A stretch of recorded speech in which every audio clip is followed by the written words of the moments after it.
how did you advance your understanding of mitochondrial biology following your PhD research? After my PhD, actually, I was thinking about what I would like to do, whether to stay in same field or same area of biology, or to do something else. And I was interested in different questions and aspects.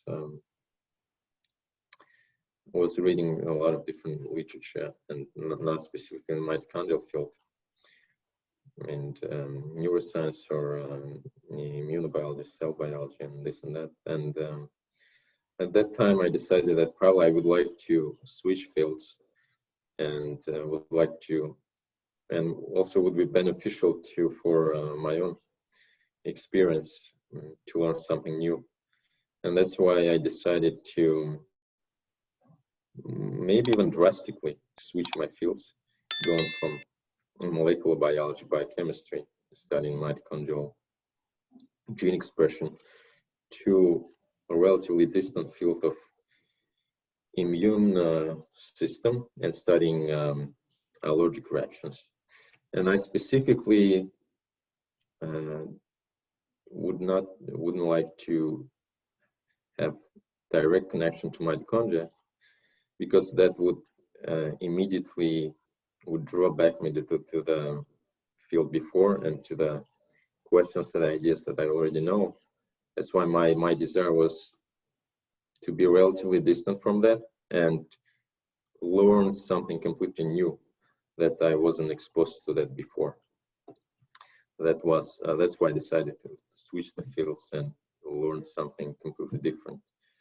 And also, in a way, I thought if I go to a new field with relatively, I wouldn't say naive, but very open-minded to all the other questions, because I don't know all the ins and outs of that field, probably I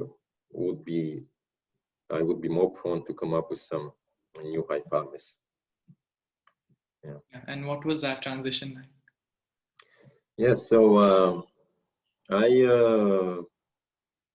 was reading different review articles, and I liked this lab from the Yale University that I'm in now, Ruslan Medstov lab, and because again, as I mentioned, the lab and the PI, they worked on the very conceptual questions.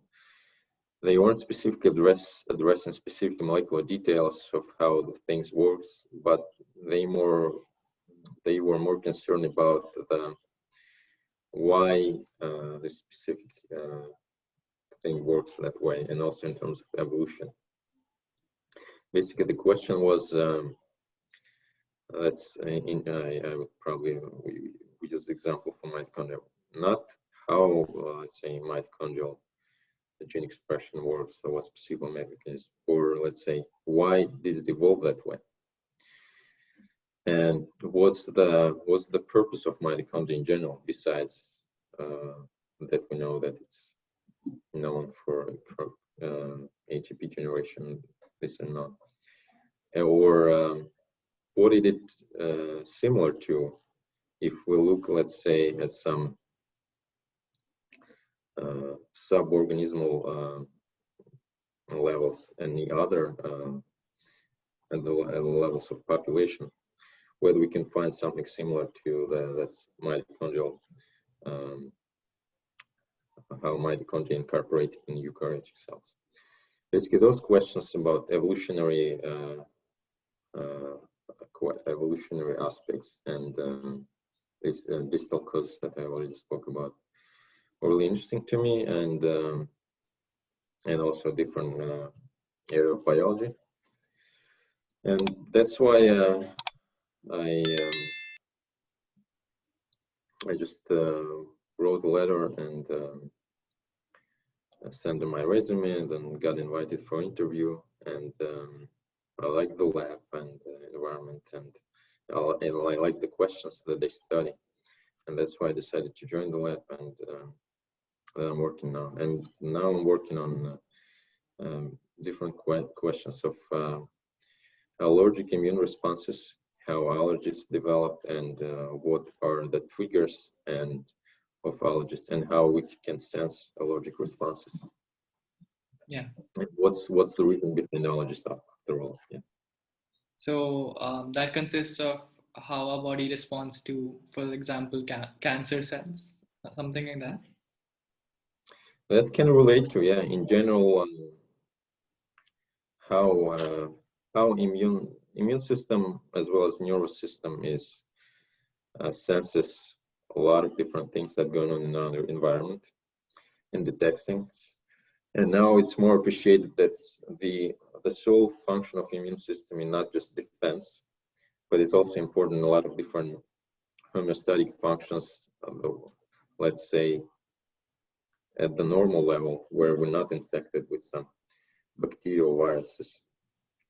Immune system is, let's say, regulates the way how we, let's say, when we eat, to not promote immune responses to the things that we eat, or regulate the levels of different important metabolites like glucose that we consume, and keep it in the specific ratio that not would result in different diseases. Though this kind of, or let's say, communications between our immune cells and commensal microorganisms or microbiota in different surfaces that are exposed to environment like lung, gut, or skin.